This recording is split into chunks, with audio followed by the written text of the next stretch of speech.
29 అఖండమాఖండలతుల్యధామభిః చిరంధృతా భూపతిభిः స్వవంశజైః త్వయాత్మహస్తేన మహీమదచ్యుతా మతంగజేన స్రగివాపవర్జితా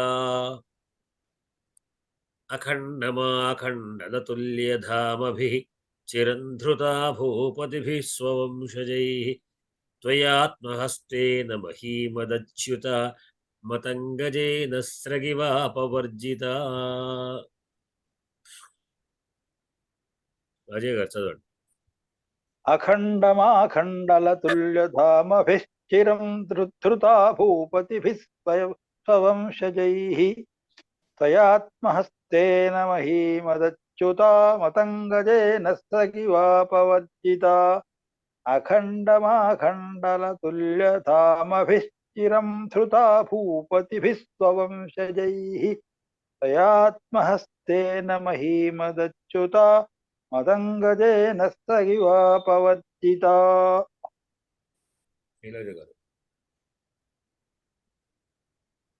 అఖండమాఖండలతుల్యధామభిః చిరం ధృతా భూపతి విశ్వవంశజైః త్వయాత్మహస్తేన మహీమదచ్యుతా మతంగజేన స్రగివాపవర్జితా.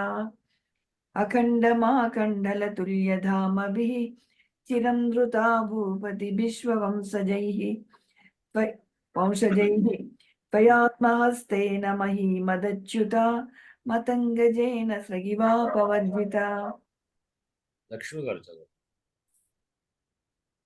అఖండమాఖండలతుల్యధామభిః చిరం ధృతా భూపతి విశ్వవంశజైః త్వయాత్మహస్తేన మహీమదచ్యుతా మతంగజేన స్రగివాపవర్జితా. అఖండమాఖండలతుల్యధామభిః చిరం ధృతా భూపతి విశ్వవంశజైః త్వయాత్మహస్తేన మహీమదచ్యుతా మతంగజేన స్రగివాపవర్జితా.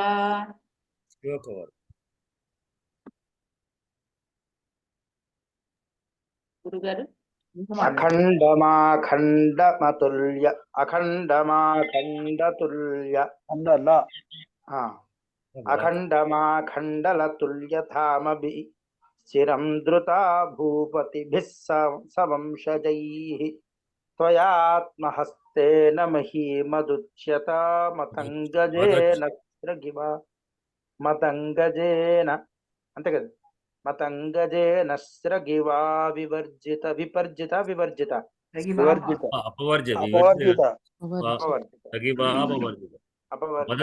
మదచ్యుత అంటది. మదచ్యుత కదా, మదచ్యుత. స్రగివాపవర్జిత. అఖండమాఖండలతుల్యధామభిశ్చిరం ధృతా భూపతిభిः స్వవంశజైః త్వయాత్మహస్తేన మహీమదచ్యుతా మతంగజేన స్రగివాపవర్జితా.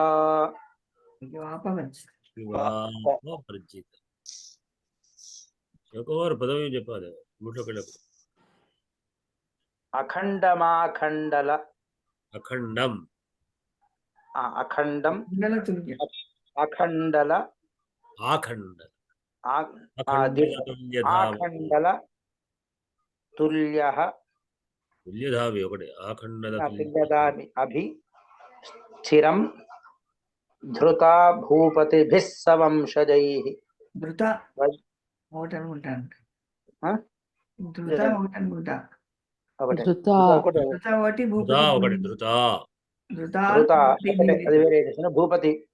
భూపతిభిः స్వవంశజైః త్వయాత్మహస్తేన త్వయా అది అవ్యయం కదా, త్వయా ఆత్మహస్తేన మహీ మదచ్యుతా మదచ్యుత అనుకుంటానండి.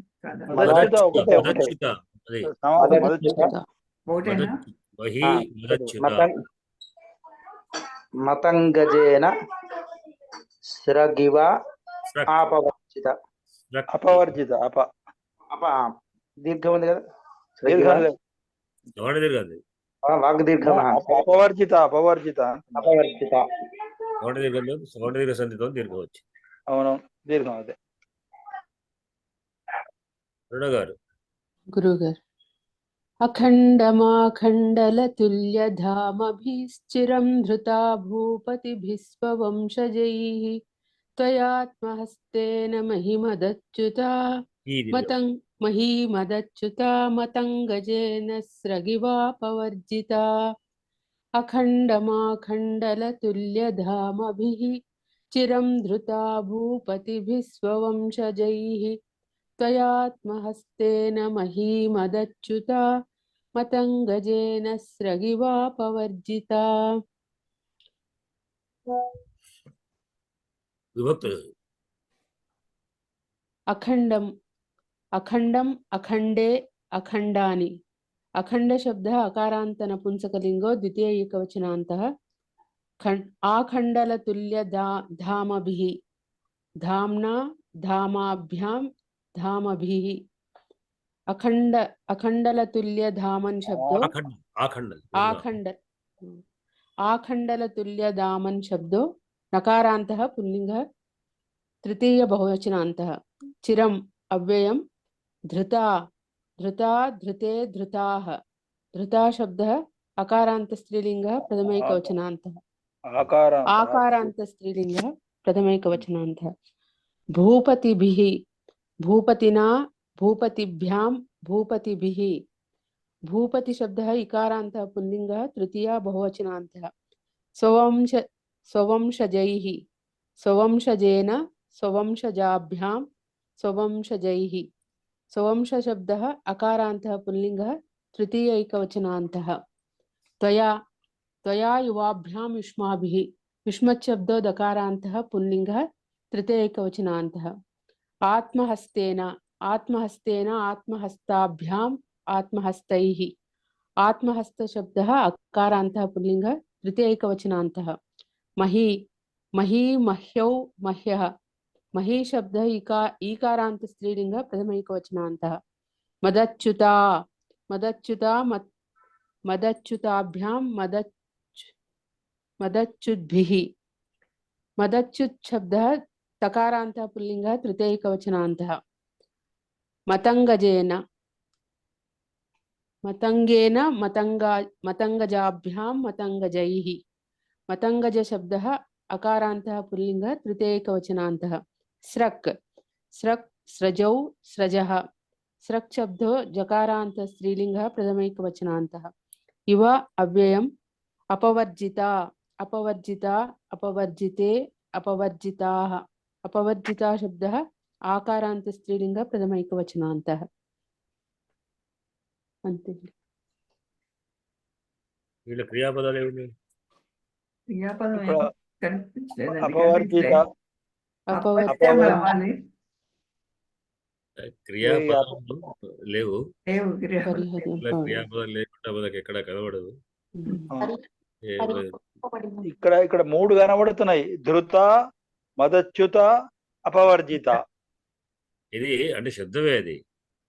అదే రాముడు మంచివాడు కానీ అదే రాముడు మంచివాడు అన్నప్పుడు అది స్వాగతం చేస్తుంది.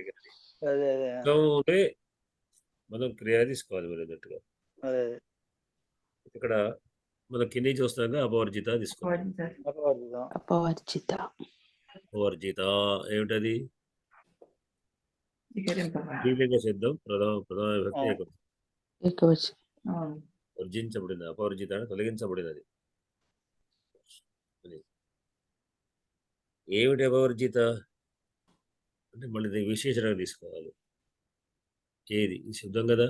వర్జిత అనే స్త్రీలింగంలో కనబడుతుంది కనుక స్త్రీలింగమైనటువంటి ప్రథమ విభక్తి ఏకవచనం మొదలు తీసుకోవాలి. అది ఏదైతే మహి మహి మహి మహి అని ఇక్కడ ఉపమానం ఇచ్చాడు. మహి అంటే భూమి. భూమి అంటే రాజ్యం కూడా అనుకోవచ్చు. మహి ఆ మహి అపవర్జిత. కథం ఇవ దేని వలె. రగివ స్రగివ శబ్దం కూడా స్త్రీలింగమే. స్రగివ. రగివ స్రగివ స్రగివ అంటే పూలమాల వలె. అది స్రగివ పూలమాల వలె మహిని మహి అపవర్జిత అంటే తొలగించబడినది. ఇది దాని చేత అంటే మనకు కర్మణ ప్రయోగం. కర్మ ఇంకా దేని ఎవరి చేత కర్మ కర్మ మతంగజ కర్త త్వయా త్వయా అయా త్వయా అంటే నీ చేత త్వయా స్రగివ మహి వర్జిత అపవర్జిత. అన్నప్పుడు స్రగివ అన్నప్పుడు పాదమాల అనే పూలమాల ఎవరు వేశారు అంటే మదంగజేన మతంగజేన.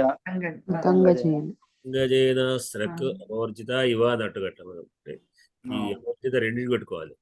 ఉపమాన ఉపమానం సమాధానం అంటే మతంగజం అంటే మొత్త గజం. మతంగం అంటే అది మదించిన ఏనుగు స్రక్ పూలమాల ఏనుగు చేత పూలమాల అపవర్జిత ఇవ విసిరివేసినట్లుగా త్వయా మహిమ అపవర్జిత నీ చేత భూమి ఆ విధంగా తొలగించబడింది. విసిరిపడి అంటే ఇంకా అపవర్జిత అంటే నిర్లక్ష్యంగా పడేయడం అనమాట. విడిచిపెట్టబడింది. ఎట్లా ఇవ అది మన విశేషణం. మదచ్యుత ఒకటి ఉంది. మదచ్యుత కూడా తృతీయభక్తి ఏకవచనం. ఇక్కడ మదచ్యుత అంటే ఏనుగు పట్ల మదచ్యుత అంటే మదము స్రవించబడుతున్నటువంటిది. మదజలము గారుతున్నటువంటి ఏనుగు మతంగజము. ఏనుగు అంటే మామూలుగా మతంగజం అంటే ఏనుగు. అది మదచ్యుత అంటేనేమో మదము చేత అంటే మదించిన ఏనుగు అనమాట. మదము చేత కూడుకున్నటువంటి ఏనుగు పూలమాలిస్తే అదే చేత తీసి ఎక్కడ వేసి పడేస్తుంది. అదే నీ చేత కూడా మదచ్యుత మదం గారిందన్నమాట. మదం అంటే అహంకారం లేదా వాడి చేత అనే అభావం చేత కూడా అనుకోవచ్చు. దాని చేత నువ్వు మదవేటటువంటి మదచ్యుతం చేత నువ్వు నీ యొక్క రాజు అనేటువంటి దాని చేత ధిక్కరం చేత లేకుంటే ఏదో చేత నువ్వు దాన్ని నిర్లక్ష్యం చేసావు. ఈ మహి ఎటువంటిది మరి? కథం భూతామహి అంటే ధృత ధరించబడింది. ఎవరి చేత ధరించబడింది? భూపతిభి రాజుల చేత. రాజుల చేత ధరించబడినటువంటి భూమిని నీ చేత నిర్లక్ష్యంగా పడవేయబడింది. ఆ రాజులు ఎట్లాంటి వాళ్ళు? స్వవంశజై.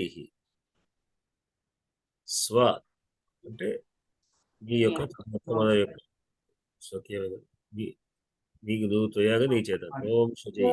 ఇక్కడ ఇంకొకటి ఇప్పుడు ఆత్మహస్తేన మనం త్వయా నీ చేత ఆత్మహస్తేన అనేది దాన్ని ఏమంటారు? కరణం అంటే దేని చేత ఏ ఆయుధం చేత అని అర్థం. దేని చేత వారబెట్టంటే ఆత్మహస్తేన. ఆత్మహస్తం అంటే నీ చేత్తో సొంత చేత్తో నువ్వు నీ సొంతంగానే సొంత చేత్తో మరేసావు అని ఒక అర్థం.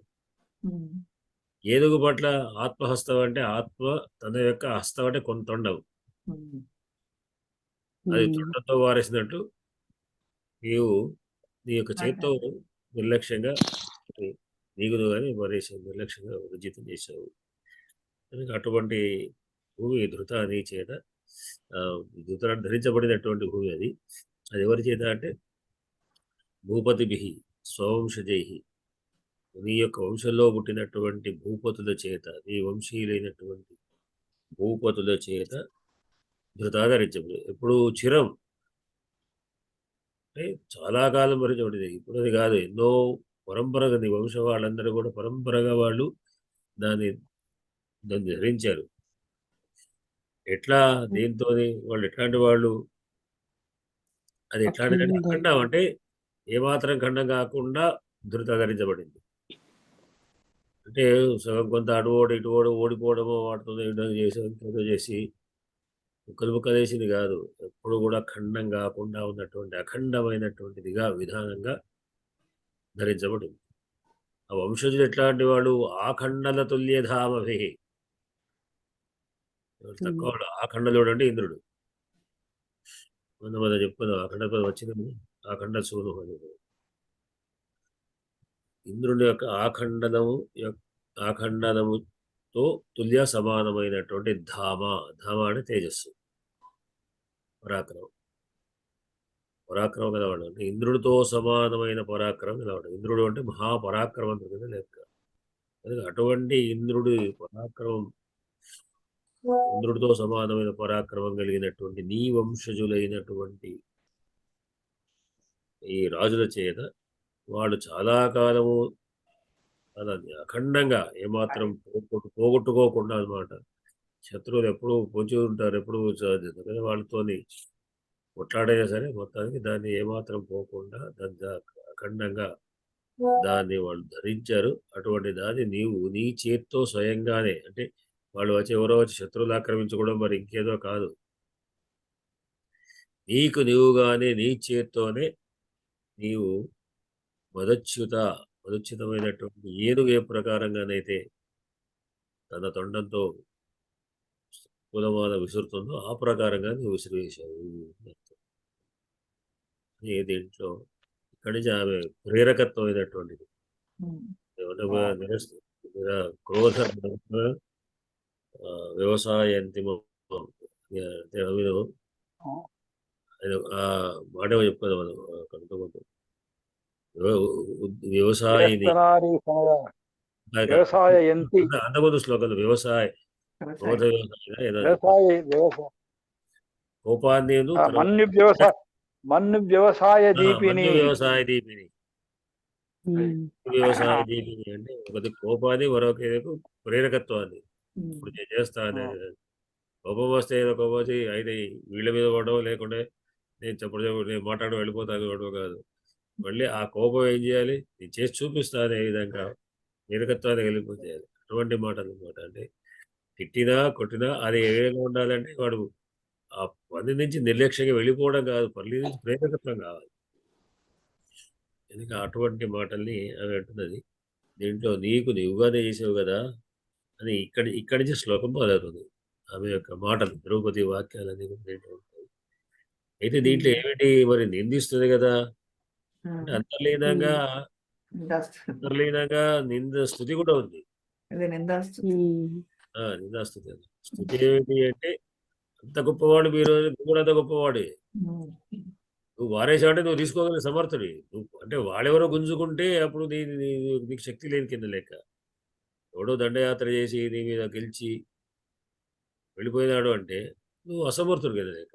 అది అసమర్థత కాదు, నువ్వు గొప్పవాడే అర్థంలో దాంట్లో ఉంది. నువ్వు సమర్థుడవై కూడా నువ్వు నిర్లక్ష్యంగా పడేసావు అంటే అర్థం ఏంటంటే నువ్వు మళ్ళా తీసుకోగలుగుతావు కనుక నువ్వు ఆ విధంగా చెయ్యి అని అంతర్లీనమైనటువంటి గంభీరమైన అర్థం దాంట్లో. అది నిందాస్తుతిగా మనం స్వీకరించవచ్చు. అది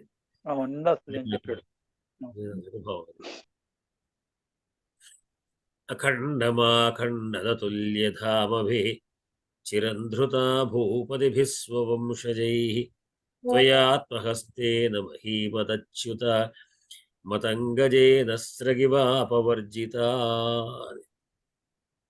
దీంట్లో సంధులు చెప్పాలి. లక్ష్మి గారు చెప్తారా సంధులు? ప్రయత్నం చేస్తాను గురువు గారు. చేయండి. అఖండమాఖండల, అఖండం ప్లస్ ఆఖండల. అక్కడ సందేహం లేదు, సంధి లేదా? కలిపింది అదే మకార అయింది, ము ప్లస్ అమ్మ అయింది అంతే. ధామభిశ్చిరం, ధామభి ప్లస్ చిరం. విసర్గ లోపమా గురువు గారు? విసర్గ సంధి అంటే చుట్టం కూడా అనుకోవచ్చు. గురువు గారు పయా భూపతి విశ్వం భూపతిభిః స్వ భూపతి స్వవంశజైః భూపతిభిః ప్లస్ స్వవంశజై విసర్గ. ఇది విసర్గ సంధి. అంతే. త్వయాత్మహస్తేన లయ ప్లస్ త్వయా ప్లస్ ఆత్మహస్తేన సవర్ణ దీర్ఘ సంధి గురు. రైట్. మహీమదచ్యుత ఉందా గురుగారు? ఏం లేదు, అక్కడే లేదు. దీంట్లో ఏం లేదు. అపవర్జిత. సరక్ ఇవ. స్రక్ ఇవ ప్లస్ అపవర్జిత. స్రక్ ఇవ చెప్పండి, సరక్ ఇవ చెప్పండి. స్రక్ ఇవ స్రక్ ఇవ అనేది జస్ట్ సంధి. ఇది రాసుకోలేదు. సరక్ ఇవ అపవర్జిత. స్రక్ ఇవ అపవర్జిత సవర్ణ దీర్ఘ సంధి. రైట్. స్రక్ ఇవ ప్లస్ అపవర్జిత.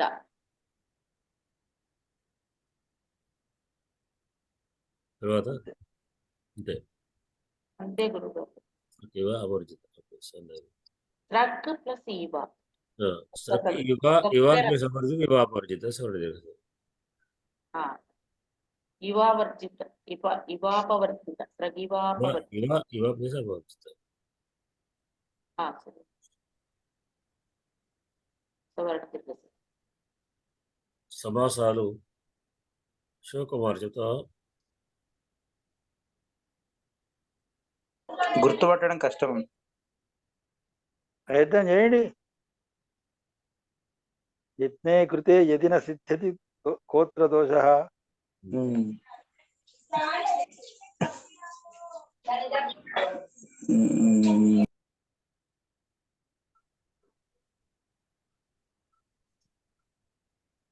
ఖండం నభవతి త్యఖండమని. ఖండముగా అంది అఖండం. అక్కడ నైతత్పురుషం.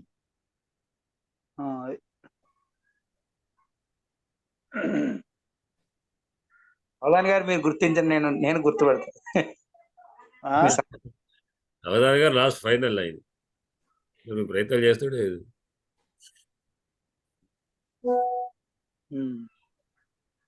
సాంద్ర సమాసాలు కూడా నేను వేరు పెట్టమనాలి శైలజ గారికి. చెప్పండి అరుణ గారు. గురుగారు ఆఖండలేన తుల్యం అఖండల తుల్యం. అదే అఖండ తుల్యం. రెండో పద ఆఖండల. అఖండల తుల్యం.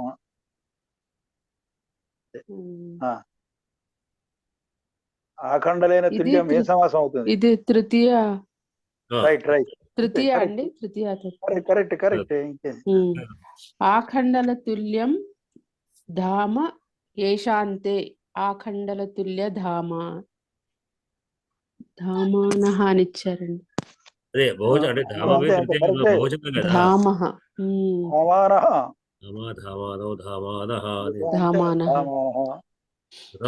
తైః ఆఖండల తుల్య ధామ్నా.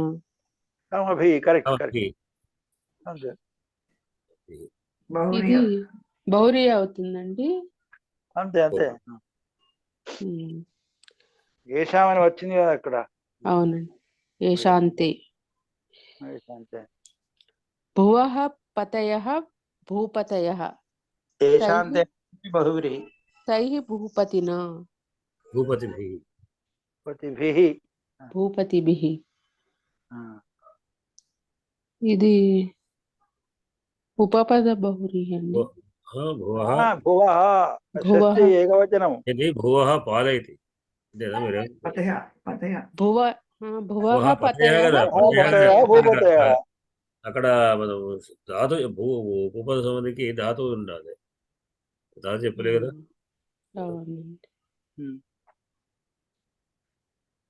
భువః షష్ఠి ఏకవచనం అవుతుంది. అప్పుడు ఏమవుతుంది? భువః పతయః. భూపతయః.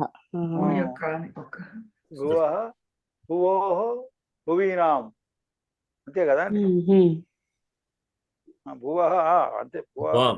భూపతినా భూపతిభ్యాం భూపతిభిః. షష్ఠి ఏకవచనం కాబట్టి ఏమవుతుంది? తైః భూపతినా అని ఇచ్చారండి. కరెక్ట్ భూపతి మనకు అక్కడ భూపతి ఉంది కదా శ్లోకంలో, అవునండి. బహువచనం మన భక్తికి మనం దగ్గర తెచ్చుకోవాలి. అంటే మనం సమాసమేమో అంటే ప్రధానంగా చేసుకుంటాం, దాని తర్వాత తృతీయ భక్తికి మనం మార్చుకుంటాం అనమాట. అదే అంతే. ఓకే, సమాసం చేసేప్పుడు మాత్రం ప్రధాన భక్తి వరకే ప్రథమ సమాసం. షష్ఠి తత్పురుషం. భువః పతయః భూపతయః అయిపోయింది అక్కడ, సమాసం అయిపోయింది. మరి షష్ఠి శ్లోకంలో భూపతి ఉంది కదా, అన్నప్పుడు తైహి అని చెప్పుకొని అది తైః భూపతి. శబ్దం కూడా అదే భక్తిలో పెట్టుకొని మార్చుకోవడం. తైహి భూపతి. స్వస్య వంశ స్వవంశః స్వవంశీ జాయంతి ఇతి. వంశే చెప్పండి సస్యవంశ చెప్పండి. శివంశదేవ షష్ఠీ తత్పురుషం. అది అస్య వచ్చింది షష్ఠి అండి. అవును.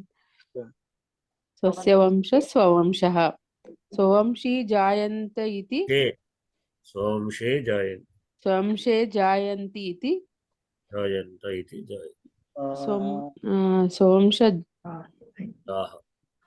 షీ జాయంతి. ఇది ఇప్పుడు ఇది ఉపపదం. ఏంటి? ఇది ఉపపదం. వంశంలో స్వవంశజాః ఇది స్వవంశజాః. తైః స్వవంశజైః తైః స్వవంశజ. ఉపపదం. ఇది ఉపపదం.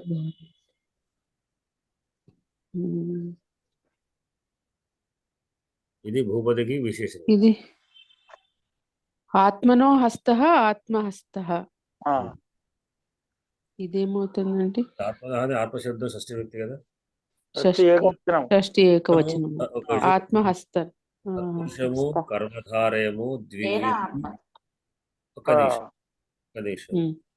తత్పురుషము కర్మధారయము ద్విగు, ఈ మూడు కూడా తత్పురుషమే. అంటే వ్యాకరణ తత్పురుషమే చెప్పింది. తత్పురుషంలోని అంతర్భాగాలు ఇవి. తత్పురుషంలో అంతర్భాగాలు మూడు. అది మొదటి తత్పురుషం కర్మాధారం దిగు. తత్పురుషం యొక్క విధానం ఏమిటి? రెండవ పదం ప్రధానంగా ఉంటుంది. భూపతుల్లో పతి శబ్దం అక్కడ ప్రధానం. దేనికి సంబంధించింది ఏది యొక్క అంటే ఆ మొదటి పదం విభక్తిని బట్టి ఆ తత్పురుషం చెప్తాం. దేవాలయం అంటే ఆలయం ప్రధానం. అక్కడ మనం వెళ్ళేది ఆలయం గురించి. ద్విగు సమాసం కింద కర్మధారది కూడా అంతే. అంటే మూడింటి కూడా ఉత్తర పదం ప్రధానం, రెండవ పదం ప్రధానంగా ఉంటుంది. అయితే దీని యొక్క దేని చేత అనేటువంటి విభక్తుల ద్వారా చెప్పే తత్పురుషం. విశేషణంగానో మరి ఇంకో ఉపమానంలో కర్మధారం. ఇలా అంబరం ఎటువంటిది? నీలం, నల్ల.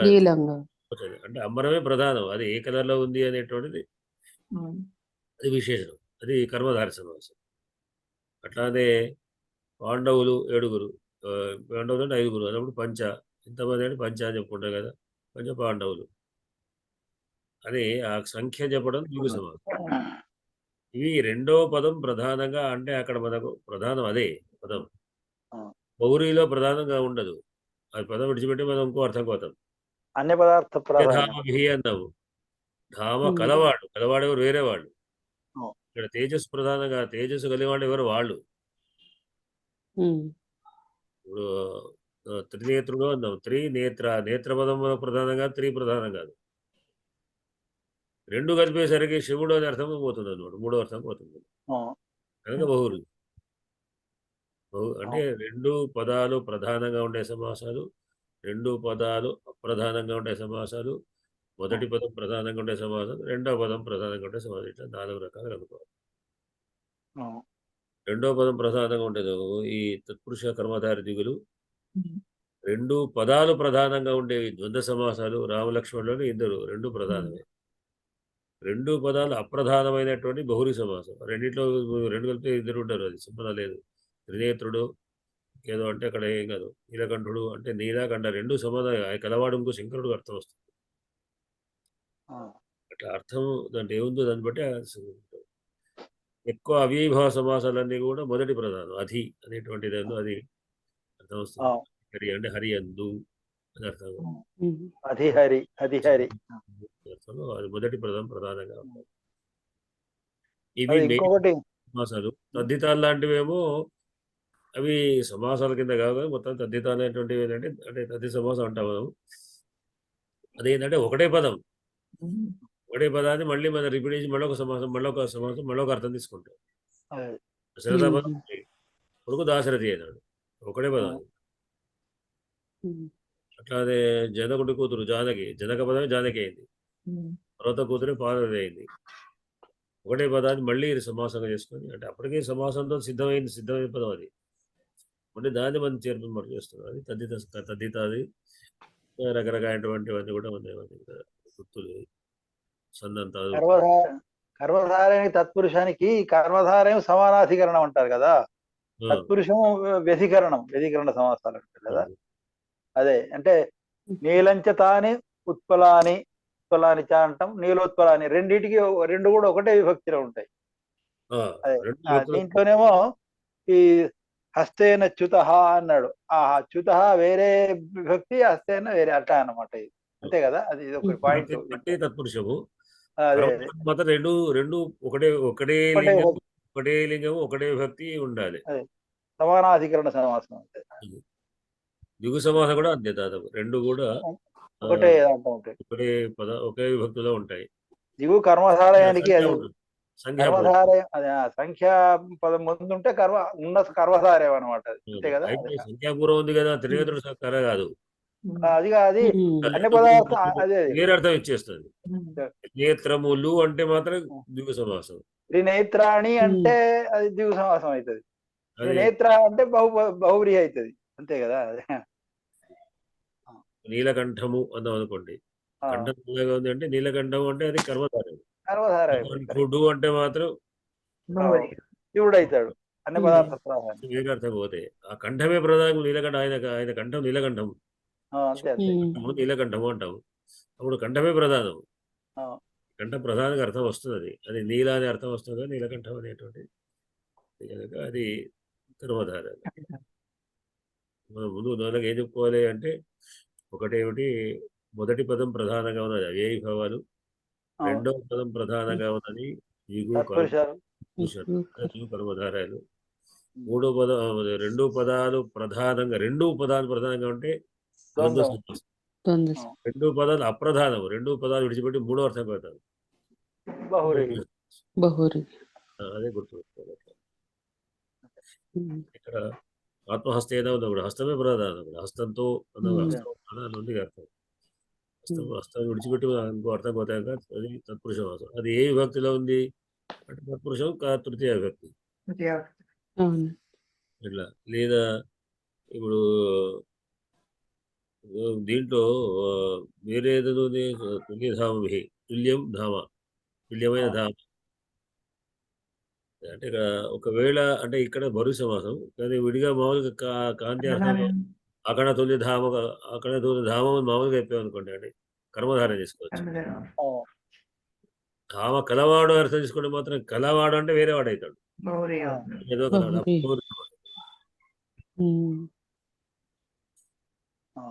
అయిపోయింది. మదేదచ్యుత మదచ్యుత, మదం చోతతీతి మదచ్యుత్ అని మదచ్యుత. తేన మద. ఇది కర్మధార ఇది వస్తే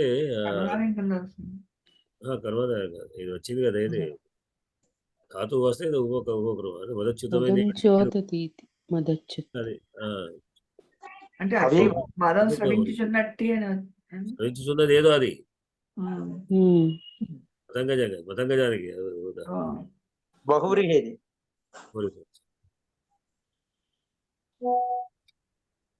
మదం కోతతీతి మదచ్యుత్ అన్నాడు ఇక్కడ, మదం చోతతీతి మదచ్యుత్ అంటాడు.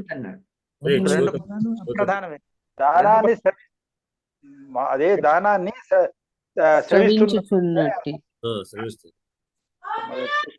రెండు పదాలు అప్రధానమే కదా గురుగారు. ఏనుగు మూడో ఏనుగు పోతాయి,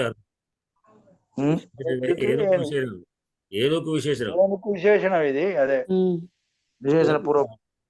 విశేషణమైనటువంటి దాదాపు కర్మధారలు దానికి అర్థం పోతుంది. మదచ్యుత గజేన మతంగ గజేన రెండు తృతీయులను ఇచ్చాడు. అటువంటి ఏనుగు అనమాట. అదే అదే విశేషణాలన్నీ కూడా అదే విభక్తిలో ఉంటాయి. అంతే అంతే. ఏ దేనికి విభక్తిలో ఉంటాయి, విశేషణాలన్నీ ఆ విభక్తిలో ఉంటాయి. దేనికి విశేషణం ఉంటే దాని ఉంటుంది అంతే. దాని లింగము దాని అది అది వచనం ఇంకా విభక్తి వచనాలు. ఇంకా విభక్తి వచనం. అంతే గురు. అఖండ మా ఖండల అనేటువంటి ఆ. చోట అర్థాలంకారం, శబ్దాలంకారం. శుద్ధాలంకారం. యమకం యమకం యమకాలంకారం. యమకం. సరే. అఖండమాఖండలతుల్యధామభిశ్చిరంధృత భూపతిభిः స్వంశదైః త్వయాత్మహస్తేన మహీమదచ్యుతా మతంగజేన స్రగివాపవర్జితా. శివకుమార్ చదవండి. అఖండమాఖండల తుల్యధామభిః చిరం ధృతా భూపతిభిः సవంశజైః త్వయాత్మహస్తేన మహీమదచ్యుతా మతంగజేన స్రగివాపవర్జితా. అఖండమాఖండల తుల్యధామభిః చిరం ధృతా భూపతిభిः సవంశజైః త్వయాత్మహస్తేన మహీమదచ్యుతా మతంగజేన స్రగివాపవర్జితా. లక్ష్మి గారు. గురుగారు. అఖండమాఖండల తుల్యధామభిః చిరం ధృతా భూపతి విశ్వవంశజైః త్వయాత్మహస్తేన మహీమదచ్యుతా మతంగజేన స్రగివాపవర్జితా. అఖండమాఖండల తుల్యధామభిః చిరం ధృతా భూపతి విశ్వవంశజైః త్వయాత్మహస్తేన మహీమదచ్యుతా మతంగజేన స్రగివాపవర్జితా. అరుణ గారు. అఖండమాఖండలతుల్యధామభిः చిరం ధృతా భూపతిభిः స్వవంశజైః త్వయాత్మహస్తేన మహీమదచ్యుతా మతంగజేన స్రగివాపవర్జితా. అఖండమాఖండలతుల్యధామభిः చిరం ధృతా భూపతిభిः స్వవంశజైః త్వయాత్మహస్తేన మహీమదచ్యుతా మతంగజేన స్రగివాపవర్జితా.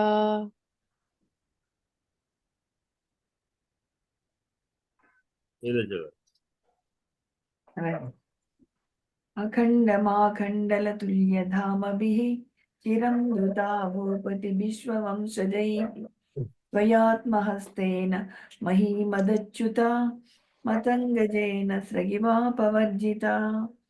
అఖండమాఖండలతుల్యధామభిः చిరం ధృతా భూపతి విశ్వవంశజైః త్వయాత్మహస్తేన మహీమదచ్యుతా మతంగజేన స్రగివాపవర్జితా.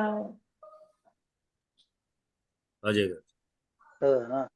అఖండమాఖండలతుల్యధామభిः చిరం ధృతా భూపతిభిः స్వవంశజైః త్వయాత్మహస్తేన మహీమదచ్యుతా మతంగజేన స్రగివాపవర్జితా. అఖండమాఖండలతుల్యధామభిः చిరం ధృతా భూపతిభిः స్వవంశజైః త్వయాత్మహస్తేన మహీమదచ్యుతా మతంగజేన స్రగివాపవర్జితా. అవధాని గారికి వాళ్ళు రెస్ట్ ఇచ్చాం మేము. ఏమి సమాసార సందులు మేమే చెప్పుకున్నాం. నేను చెప్పడానికి ప్రయత్నం చేస్తాను. ఏం చెప్పా? మీరు చెప్పారుగా, నా ఎక్సర్సైజ్ నేను చేసి అన్ని రాసి పెట్టుకున్నాను నేను. ఏమన్నా రేపు గురుగారు ఏమన్నా సరి చేస్తే వాటన్నిటికీ దిద్దుకుంటున్నాను నేను చెప్పకుండా నేను ఆ పని చేస్తున్నా రోజు. మీతో చెప్పించడమే ప్రధానం. హోదాని గారు కదా, అలాగే ఎట్లా చెప్తారు? ఎవరు చెప్పు లాస్ట్ కావదా. అదే గురుగారు రేపు నా పుట్టినరోజు ఆశీస్సులు ఇవ్వండి. శుభాకాంక్షలు, శుభాశిస్సులు. ధన్యవాదాలు. సకల సన్మంగళాని భవంతు. ధన్యవాదాలు. శుభాకాంక్షలు అండి. పుట్టినరోజు శుభాకాంక్షలండి. ముందస్తు అంటే 6వ జనవరియా ఏ సంవత్సరం? 82. 82.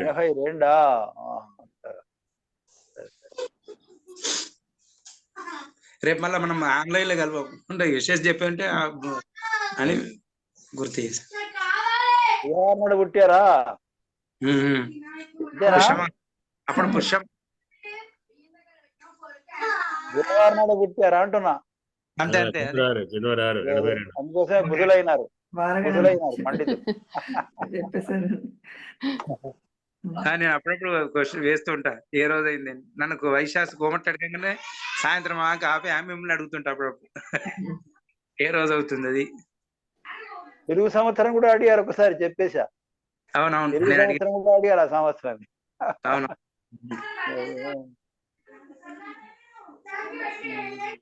అందరికీ శుభరాత్రి. శుభరాత్రి. శుభరాత్రి గురువు గారు. అందరికీ ధన్యవాదాలు. అయేన మార్గేణ మహీమహేషః.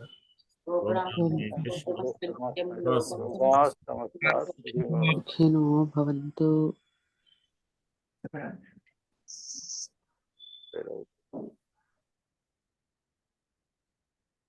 ఏం చేస్తున్నాను